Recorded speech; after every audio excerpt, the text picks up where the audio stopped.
Si vous vouliez empêcher l'Afrique de devenir une superpuissance, vous n'auriez pas besoin d'inventer une nouvelle stratégie.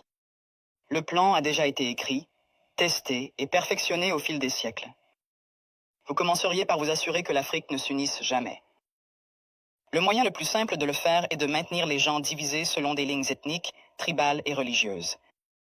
S'ils commencent à travailler ensemble, rappelez-leur les griefs passés. Ravivez les vieilles blessures, financez les mouvements séparatistes, maintenez les différends frontaliers non résolus. Assurez-vous qu'à chaque fois qu'ils font un pas en avant, ils en font deux en arrière parce qu'ils sont trop occupés à se battre entre eux.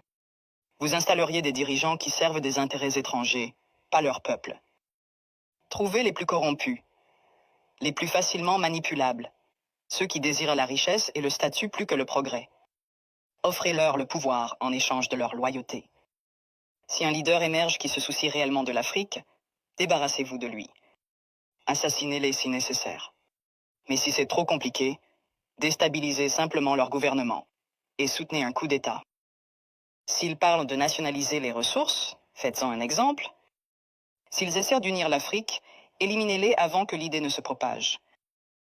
Vous maintenez l'Afrique économiquement faible en vous assurant qu'elle ne s'industrialise jamais. Laissez-les exporter des matières premières, mais ne les laissez jamais les transformer eux-mêmes. Contrôlez les mines, les champs pétrolifères, les minéraux rares. Gardez-les à vendre à bas prix et à acheter cher. Si un pays essaie de se libérer et de construire ses propres industries, sabotez-le. Imposez des sanctions, déstabilisez sa monnaie. Financez l'opposition locale, faites s'effondrer son économie. Si cela ne fonctionne pas, orchestrez une guerre civile. Les gens ne peuvent pas construire quand ils sont trop occupés à essayer de survivre. Vous vous assureriez que leur système éducatif produit des travailleurs, pas des innovateurs. Enseignez-leur une histoire qui glorifie leurs oppresseurs. Faites-leur croire que leurs cultures sont primitives, que leurs ancêtres étaient des sauvages, que leur avenir dépend de l'approbation étrangère. Entraînez-les à mémoriser, pas à penser de manière critique. Gardez leurs meilleurs et plus brillants à la recherche d'opportunités à l'étranger. Faites-leur rêver de quitter l'Afrique plutôt que de la réparer.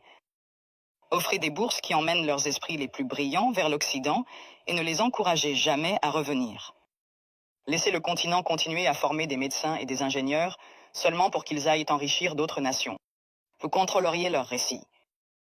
Possédez leurs médias, contrôlez leurs histoires, dictez leur image au monde. Faites-leur croire qu'ils sont corrompus, sans espoir, éternellement en crise.